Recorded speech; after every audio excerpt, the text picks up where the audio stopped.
Chicken butt. We missed chicken butt? Oh, beans.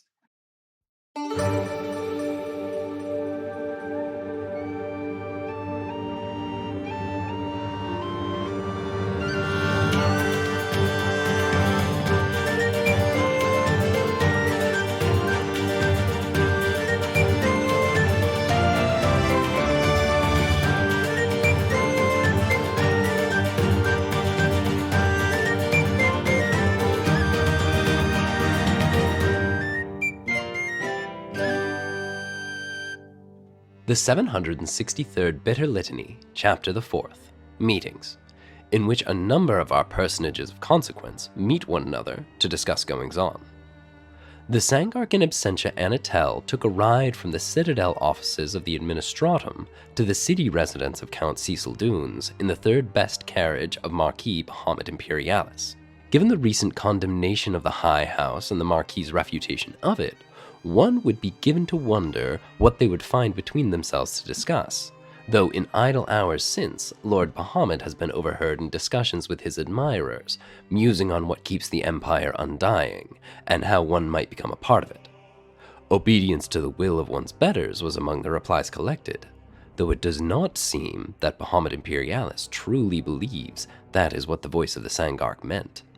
The grandeur of the third best of House Imperialis's carriages, and what might be conveyed by the choice thereof may, perhaps, have taken the eye away from other important details. Again, I remind the reader, the outward machinations of the High House Imperialis are so obtuse as to eclipse all other considerations, and thus I find it my responsibility to draw your attention, dear reader, back to where it was that Anatel was departing, namely the offices of the Administratum, and where he had departed previous to his business with a particular Administratic 7th class, namely the vicinity of Canterbury Place. One would hardly begrudge the voice of the Sangark the oddity of his travels, as the dreams of the Sangark often direct spiritual counsel to odd places. But the new lab of Dr. Gwaine Kieranthal at Canterbury is too great a coincidence to be ignored. Furthermore, I have been reliably informed that after the departure of Anatel from the sparsely appointed and temporary offices of Administratic 7th Class Terras Argaris, the Administratics directed a clerk to produce documentation pertaining to various sorts of legal unions, and was seen to be both rather disgruntled, as though he had been reprimanded and brought to heel in a serious fashion, and disquieted, as though he had seen something rather unpleasant. While I have no particular insight into the Administratics' disgruntlement, I have heard similar reports of disquiet in those caught unprepared by Dr. Kieranthal's visage, hands, and experiments. And I suspect that promises and favors were exchanged. By the publication of the 764th Bitter Litany, there will be no doubt in any mind that the doctor and the blood priest have always been the model of propriety and faithfulness in their love for one another, while this line is like as not to be harshly stricken from any future inscriptions of the 763rd. The sudden terminus of the preceding paragraph notwithstanding, one must assume that an additional meeting took place, though, to my not inconsiderable frustration, and to the credit of Inquisitor Lorelei Aspitus, I cannot say with any great amount of certainty where or when it occurred. The results, however, are subtle but clear. The Inquisitor Lorelei has been seen formally and on multiple occasions in the company of the Archduchess-in-waiting Prince Renatia Zanikostovich. A fascinating pair they make, one sister conspicuously absent while the other's is conspicuously present and yet unvisited. Rumors of Magmalo involvement in the death of several Brazen persist, even beyond when one might think they would become passed over in favor of more recent happenings, though no formal accusation has been levied. Did they talk about Primsol in the meeting that no one can truly say happened? We, dear reader, will never know. Let's jump right into it. I had a question. Before we dive into this meeting with Count Dunes, I had a question for Bahamut. Have you had an opportunity since the party last night to speak with Canastia? After she called you out in the middle of the party, did you take a chance to go talk to her? Or make a point to go talk to her. I've made a point to go talk to her. Yes, I believe we'll go back to the party and Bahamut has read the note, crumpled it up, put it into their shirt pocket. And is it the kind of situation where she would have found them, or is it the kind of thing where they need to make an excuse to speak with Knastia? What's the relative station? I would say that, like, rules of decorum and all of that stuff, chances are you're going to need to go track her down. Okay. It's not right away. The thing about, like, vampire parties is they go for, like, you know how a long party will potentially, if it's a very good one, go until sunrise? Sunrise for a vampire is like a week later. So I don't even think it is that night necessarily, but into the next morning with the same party going on before Bahamut has to go off to these other pieces of business. But like we are moving into the latter stages of a party, of a fairly low-key party. This one's only taking 2 days. Late stage kickback. Mhm. And where do you find Canastia? There are some people that are like mutual acquaintances of the Imperialis siblings of Regis and Bahamut that they had been entertaining for a while. That kept Bahamut tied up for a while as the grand dance of the ball had been progressing.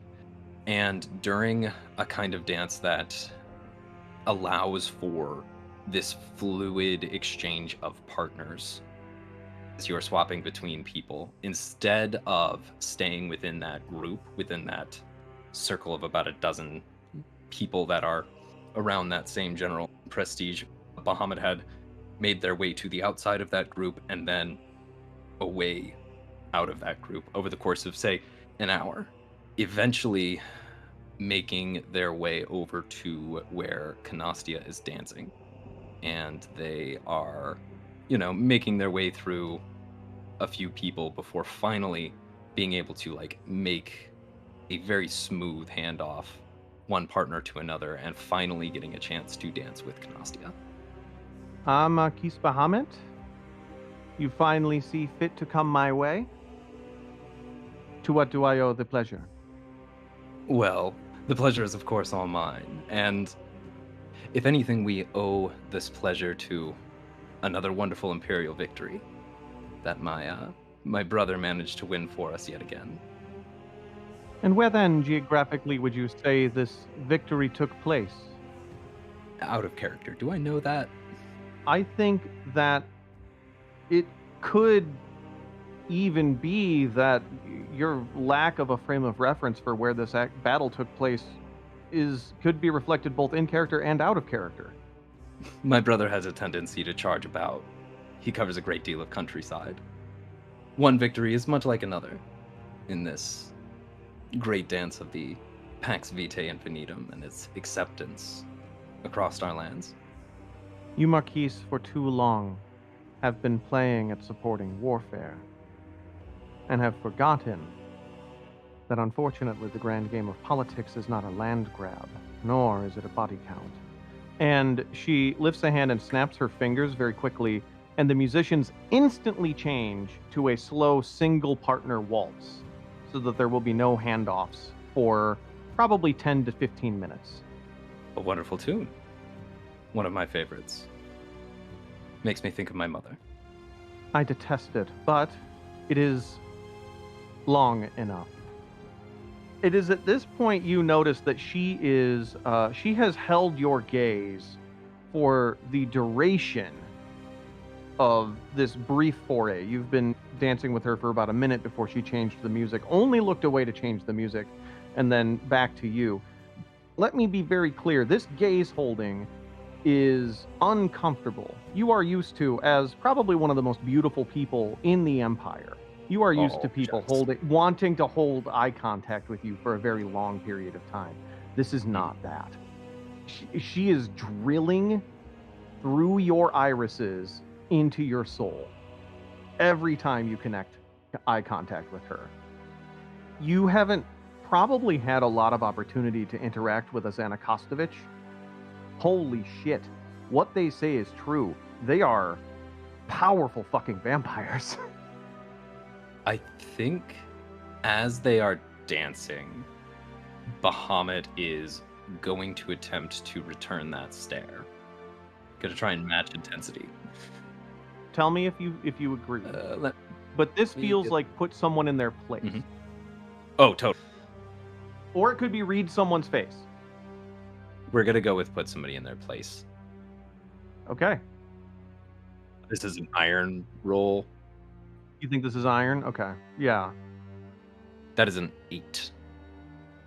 You choose one. They must drop this line of conversation. They must return at once to their rightful duties. They must apologize for the offense. They must nurse their resentment in private, or word of this will spread, and all the keep will know of their ill manners. Now, I'm gonna give you a walk back here. Do you want to take a quick peek at read someone's face and change your mind, or do you want to keep this 8 and go for it? No, she's a Zanakostovich. Like, I get it. They're powerful. I am from House Imperialis. We are putting her in her place. Oh, very good. All right. She is asking me for a favor. Let us not forget where this conversation started. After calling you out and kind of shit talking your house. I mean, listen. They must return at once to their rightful duties, and their rightful duties are just getting on with the fucking business. She has her business. She is a Zanakostovich. That is not an unpowerful house. Obviously, it is at present favored. She also needs to remember precisely who she's talking to. I am the sibling of the favored scion of House Imperialis, the High House Imperialis. And I don't even know if the stare that I am returning is particularly angry. It contains within it the potential for so much more than what it is at present, because we both have things that we must tend to. I'm going to presume that you don't actually say all that. Oh, no, I say none of that. That is the tenor of the stare.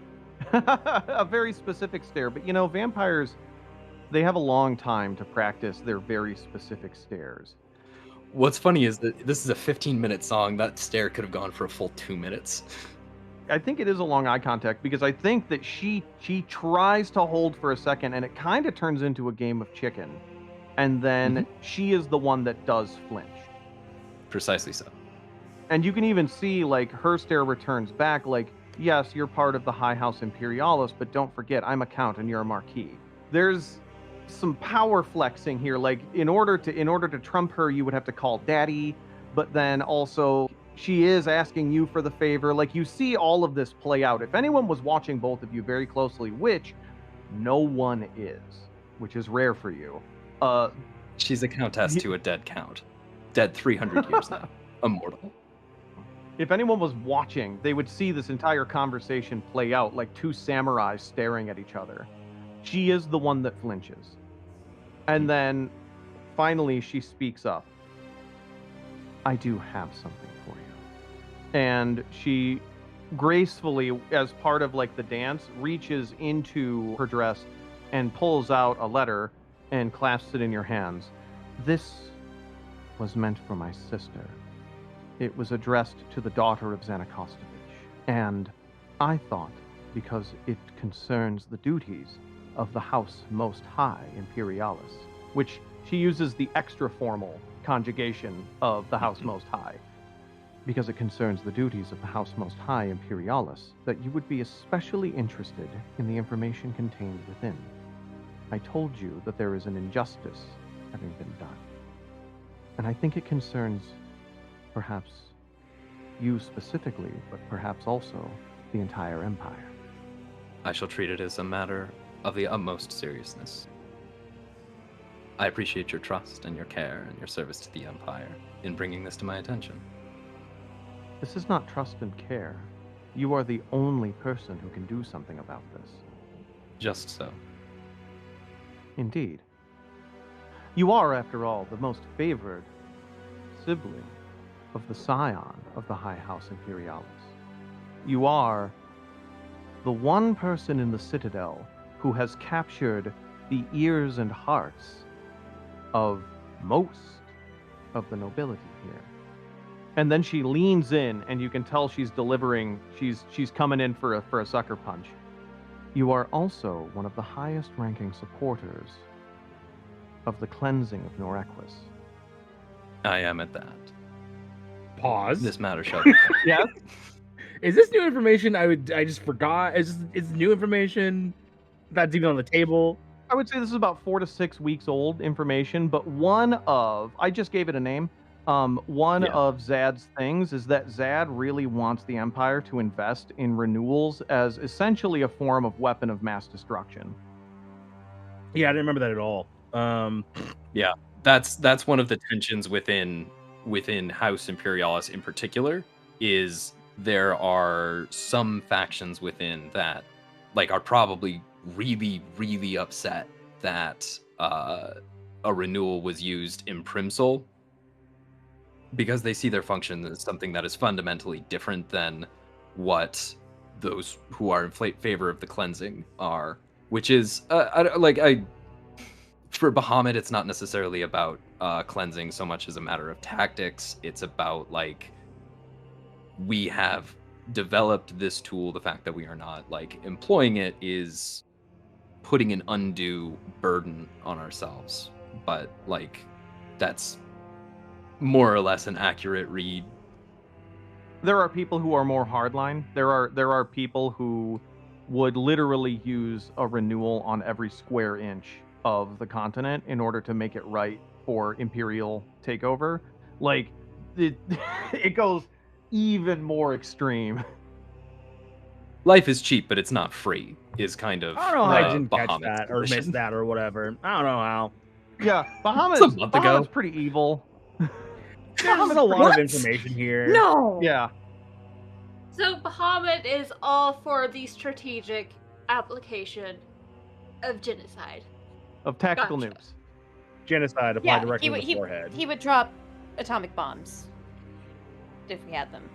Yeah. Yeah. I mean, genocide is a separate issue than WMDs, but Yeah, but also with the renewal, it doesn't have as much of the horrible after effects as dropping an atomic bomb. True.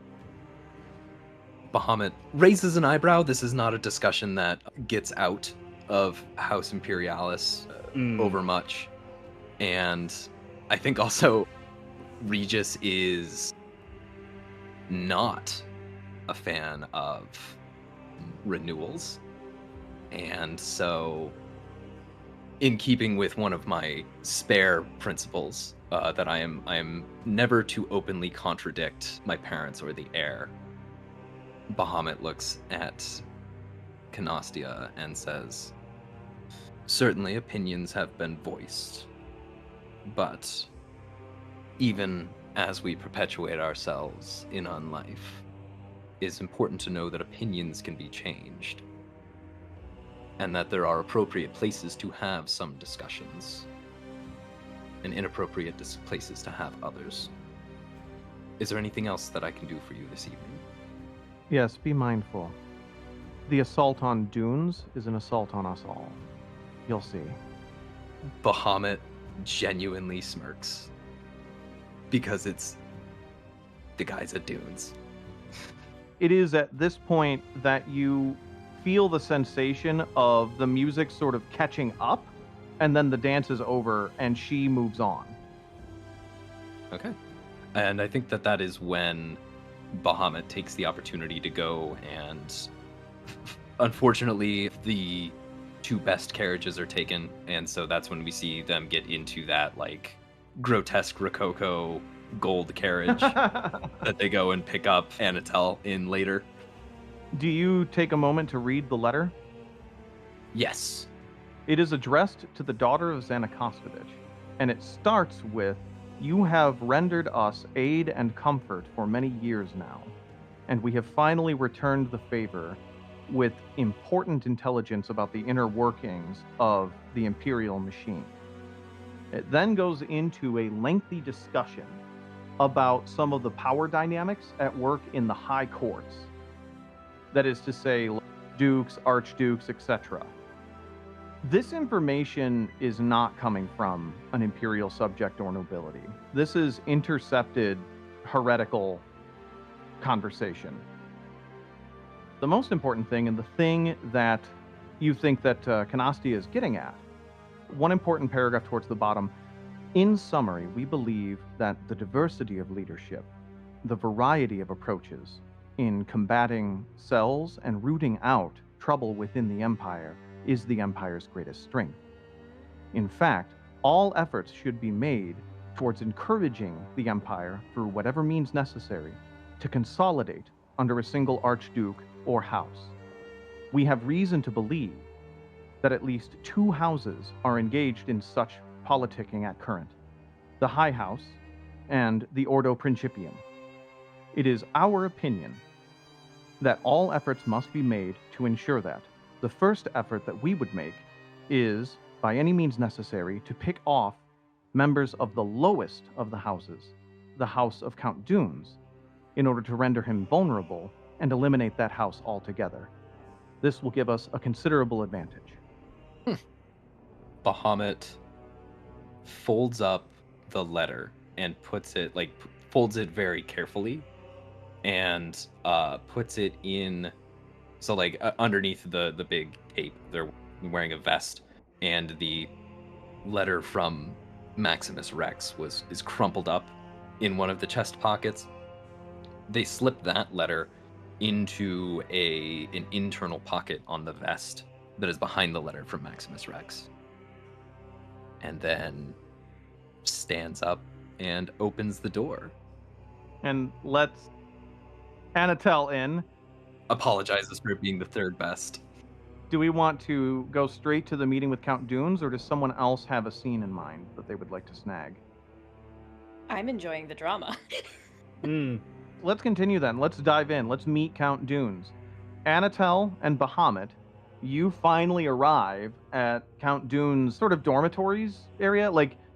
Every one of the leaders of the houses gets an area in the Citadel that is just always reserved for them and their people. Dunes, of course, has the smallest one. Outside of the Citadel, this would still be a very gorgeous palace. Inside of the Citadel, it is small, out of fashion, and the gardens are not as well kept. There are less servants, there are less rooms for subjects.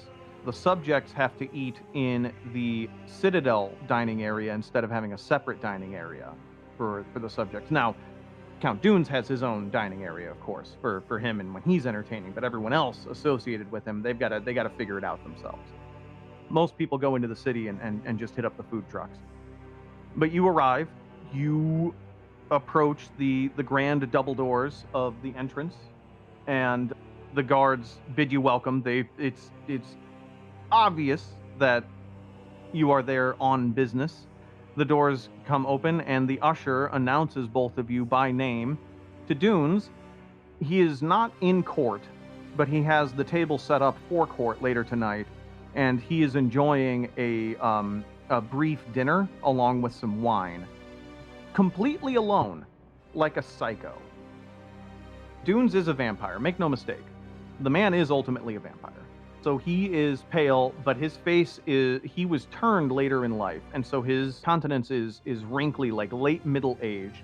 He has short cropped hair and just an absolutely thick iron jaw.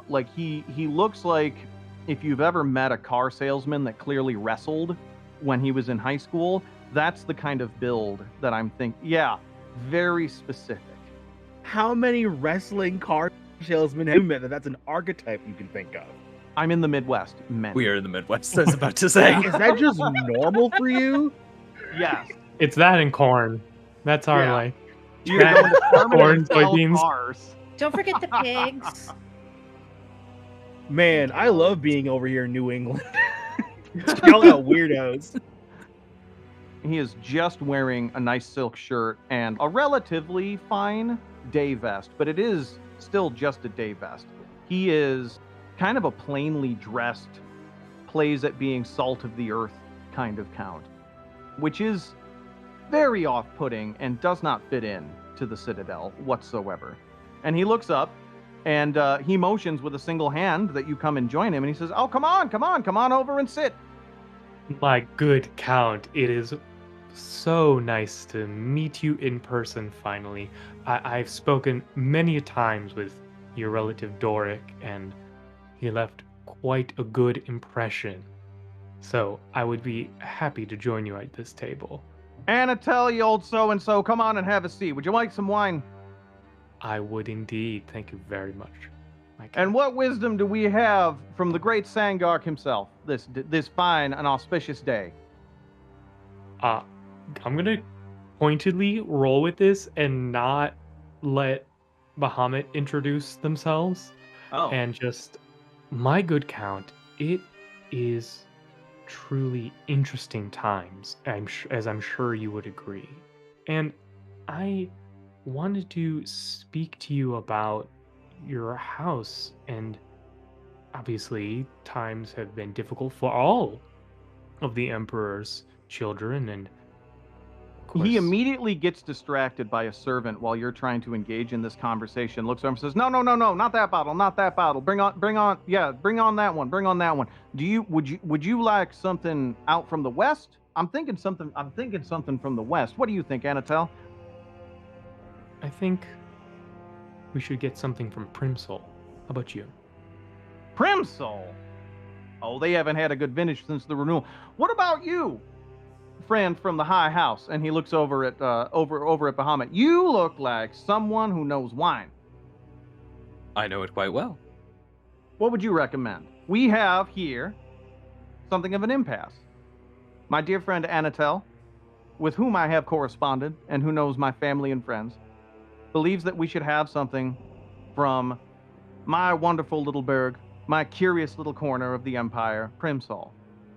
I'm in the mood for something a little more exotic, something made for warmer climates, something from the west, across the mountains. What would you think? What do you think fits the occasion? If we are to play at pastoralism and the vulgarities of being from the border countries, gestures to the silk shirt and everything, perhaps one might say that it would be most appropriate to find something that is sufficiently from the borders. Now, myself, I have a tendency to prefer the things from the southern reaches of the Kirinthal regions, although one must acquiesce that Ernat does in fact produce much of the best wine on the continent. What do you think, Anatel? Now we have a three-way impasse. As I think on a wine that best suits today's conversation, I think we should do something. I'm realizing I have to come up with a name. Anatel is going to reference a place that was like burned and salted to the earth, saying like, I want this wine from a vintage that this is the year that it was, the vineyard, like the whole region was like burned and the like earth was salted by rebels in like the Empire's history. By rebels, That's specifically. yeah. Mm-hmm. Ooh. That would have been Dune's territory, most likely. 'Cause Probably, yeah. The only military loss the Empire had was at Dunes' place. That wasn't rebels, that was foreign invasion from the desert kingdoms. Propaganda-wise, I think all who cause harm to the Empire are rebels. I think it was probably like a small like contingent of the military that had a very hyper strict doctrine that the rest of the Empire kind of tried to cut them off, and their one military leader like rose up and had like took like a couple villages over and raised them, and then got absolutely destroyed. But like the name of that, That's fantastic, because the thing that popped into my brain when you were explaining it was the Rays of the Brazen. I'm in such a mood for something from old Holly Hill, maybe from a couple centuries ago. In fact, I think that would be perfect for today. I think the most important thing in this moment, as he scratches his white stubble along his chin and thinks, you realize that he is not processing an offense or like a metaphor that you've just handed him. No, he is trying to think about which bottle he has that fits that area and that year. And then he perks up for a moment and says, I know the one. And then he calls for a bottle and they bring it out. It's still slightly on the cool side, having been in his like, he has a cool cellar and then he has like a normal cellar. Like this guy's kind of into that stuff, as most vampires are. It's still cool and he pours it. Now you'll have to tell me, this one's been sitting for a while. We'll have to tell me what you think about it. And he hands each one of you a glass, and then he lifts his as if to say, okay, we're going to try this together. While we are going into this process, can I read someone's face on Rob to see kind of what you're driving at with that? Ooh, yeah. Rob himself or just on Anatel? On Anatel. That's a 2 6s on the dice. I'm going to say that we're running that. Yeah. You just got box card. Yeah. Missed, which is a 0 anyways. So, Read him for filth. Good job. well, when you read someone's face, roll. On any hit, you learn something about their character or mood. On a 10 plus, ask 2 questions from below, and they must answer honestly. So select your 2 questions. Bahamut, about Anatel, and Anatel must be honest. so what drives you to select that specific wine? I'm trying to put the fear into this man, and he's too stupid to get it. I'm trying to intimidate him, and I'm being too smart about it. What you want him to read into this is you need to clean your act up, you need to get your shit together, otherwise somebody's coming for you either from the bottom or the top. Yeah. And he's just not. Okay. Yeah. What do you lack? I guess, what are you hoping to get out of this meeting, this conversation? I'm a person with a lot of plans. I lack like an infraction point. I lack like a first example, right? I need like an easy win. You need momentum. Yeah, exactly. Okay. A handhold to get your claws in. Mm-hmm. You take this glance and you sort of absorb all of this information very quickly from Anatel, and you see that Count Dunes is still holding up his wine glass and looking expectantly at yours. Bahamut takes a sip and looks at Anatel and says, very insightfully chosen. I think it will go nicely with the meeting. He takes a sip, swishes it around a little bit, kind of sniffs the air. Boy, they knew how to make them. It's a shame what happened. There's not that many bottles of that left, so this must be a special occasion.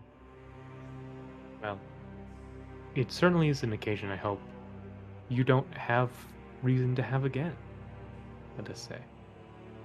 Oh, no, you're always welcome, either here in my chateau or down in Primsol or any of the dry docks or anything like that. Anytime. A servant of the Sangark and a servant of the High House is always an honored guest of mine. True, Anatel, you could catch a game. You could watch the city gently sway back and forth. I've heard tell of the quirks of your most recent acquisition. Yeah, unfortunately, I inherited something of a bill of goods, but we're making do by it. When you say making do, my dear Count, I wish to speak on the insurgent problem in Primsol. What insurgent problem? That was cleansed. A full renewal was done before I took over those lands. And indeed, we are all thankful that the Emperor's light and will was used in such a wise and just way. Has there been no further sign of unrest? Has Primsol been a model fief? Nothing outside of the ordinary, no, not that I'm aware of, especially when you compare it to the rest of the Empire. And then you see a glint of why this man gets to run a house. As he begins to rapid fire recount every single little fire that is lit throughout the entire Empire, some big, some small, including referencing the Brazen Company that was taken out, including referencing the fact that the Ordo Principium Legis has not turned over Shaumer to a destination house, and then he concludes with one final sort of like jab, which is a very simple statement of, and including the fact that we have not trained enough living sailors to run our fleet outside of the House Magmalo. And so we have had the good fortune of partnership with them.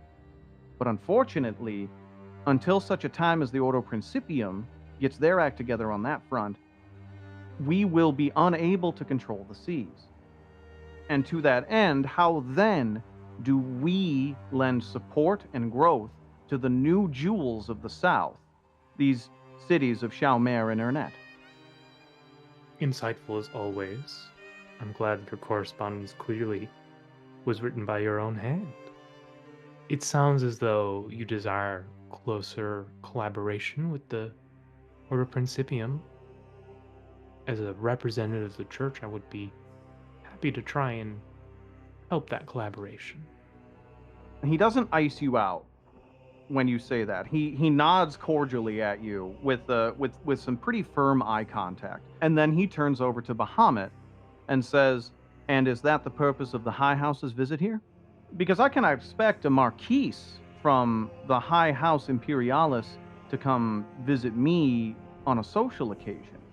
You, and I do not mean any offense by this, but only out of respect for your time, only arrive on business."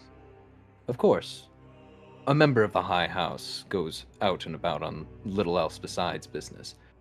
In this particular case, I have been tasked with looking into a matter of a certain dispute between your own house and that of House Kirenthal.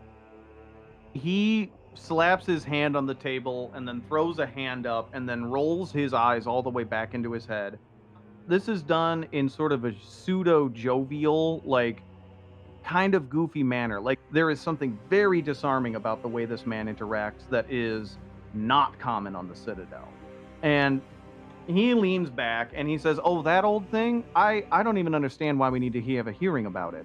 The law is very clear. With the death of the owner of the mines, his holdings go to the house under which the mines were founded. That is my house, and so until I see fit to sell them to another private broker, they're my mines. Kirenthal has nothing to stand on here." So the nature of the dispute is that of the ownership of the mines? That's correct. With the understanding that they do not at this time have standing, by your opinion, what arguments have they made to you? Oh, it's a bunch of trumped up legalese cooked up by administratixes here or there, third classes, fourth classes, second classes, whomever they can get their hands on, to just muddy up the waters and create something that surrounds an argument but never actually makes one. The law is clear. I see. Are you accusing House Kirenthal of wasting the court and thus the Empire's time? If you wish to pursue that, I would be happy to, if that's what you truly believe, my friend. He kind of leans in a little bit in a very congenial way, as if he were sharing with you an inside joke. And he simply says, "These are the kinds of things that aren't really worth causing a whole big tussle about." Kirenthal seems to think so. Oh, the land dispute. I can't blame them. That's the other thing. It's just business. It's just business is business. They're trying to get Primsol because they want more land. I'm trying to keep Primsol so that I can keep my land. They're doing what they can. I know that I'm right, but I don't fault them. I would do the same if I saw a land dispute crop up on Kirenthal land bordering my own. And Xanakostovich would do the same. Oberon would do the same. We all do it to each other. Heck, even the Ordo Principium is doing it right now, dragging their feet once again on Shadal's corridor. Now, I know, I see the smirk, Monsieur Bahamut, I understand. I'm kind of dwelling on it. I am a little bit frustrated with that situation in particular. On account of the lack of sailors. On account of the lack of sailors, on account of the fact that they have been sitting on the corridor for much longer than it takes to prepare something for a house to take over, and the fact, and I suppose I don't really care if this opinion gets out, it only makes sense that I get the corridor. With your strong naval tradition, of course. Yes. I hear that it has various means of ingress and egress. Would you see that those were mapped so that when we inevitably had to take it back from the Desert Kingdoms again, we would be able to do so effectively? Ooh. That's a move. We making a move there? It certainly Maybe. sounded like shots were fired. That wasn't shots fired. That was like backhand slap to the face. Are you trying to put him in his place, or are you trying to draw him out? Probably draw him out. Okay. Because, like, what am I doing? Yeah. I'm trying to figure out why Maximus wants this mine in Kirinthal hands. Mm-hmm. Because this does not seem important, and I understand that the law is clear. This is why we employ lawyers. When you draw someone out, ask a question or share your thoughts on a roll. You have shared your thoughts very clearly. On any hit, they reveal their true feelings or share what they know, whether they mean to or not. On a 10 plus, while their tongue is loosened, they let slip some other secret. On a miss, you tip your hand. That's a 7 on the face. I don't have any minuses or I don't have any negative stats, but, just for flavor, that feels like embers. Yeah, 7 is a hit. Just barely. Yeah. So his true feelings on the matter, he finally lets them slip. Well, I can't imagine that'll be a problem this time around on account of the giant mountain wall that's preventing ingress from the Desert Kingdoms into Shadal's corridor. In addition, a thorough study of Shadal's corridor has revealed that they don't trade with the Desert Kingdoms. I'd be surprised if the Desert Kingdoms are even anything close to what they were 300 years ago during the initial invasion. That's the one thing, but here's the other thing. If we do want to march west, we need a navy. We can't cross those mountains and we can't cross that desert. It's just not going to work. And the fact that your sovereign, he looks over at Bahamut, is trying to completely eliminate an entire house is ridiculous to me. Ridiculous how? Let me ask you this, Monsieur. Who would get Shadal? Zanakostovich? Kirinthal? Oberon? The High House? The Duchy of the Gracious Fang will go to those who have earned it. Now, at this time, much of the groundwork has been laid by the Ordo Principium, which one would say that has fallen rather out of hand. And I think we all know why it is that members of the various Ordos have largely been withheld from holding lands. It is by charter that the Ordo Duchy is not land holding. They may hold lands and requisition lands inside of other duchies. But once again, I'm afraid I must say the law is clear. They are not a land holding house, and that is for good reason, and that is for the good of the Empire. Of course. So, the duchy will go to whoever delivers it to the Empire. This is in many ways how things are done and how they have always been done. You claim that you have a lack of sailors, and yet fail to present any meaningful plan as to how you are going to get those sailors. Count Dunes, have you read any of the works of Niles Nillis? Can't say that I have. He's a philosopher, done a great study on the natural order of things and how the Empire has risen to the level of greatness that it currently maintains. And in no small part, he has found and demonstrated through his work that many of these houses have become great through the overcoming of adversity. Without the challenge, without the battling, grasping, endless warfare, the struggle for the things which we need to thrive, we can never make effective use of those things when we do thrive. Now, in my personal discussions with Niles, I think that we have both acknowledged that there are limits to that. And there are perhaps ways in which the Empire may not be what it once was. And as you complain about your lack of sailors, it can frequently be easy to see why. Well, I don't know a whole lot about philosophy, but I'll tell you this one. There was a story going around when I was growing up. It was about an old nag of a donkey and a farmer what used to beat it. And every day, if that donkey didn't work hard enough, he'd beat it and beat it and beat it and beat it. And then one day he beat that donkey to death, and he realized that all he had was a tired arm and a dead donkey. Now, let me ask you a question in response. When did I make a claim that I am complaining about the lack of sailors, when in fact I am the only house with regular access to sailors? I'm not saying that the Ordo Principium owes me sailors. I'm saying if I need sailors, I can get them elsewhere, and I have.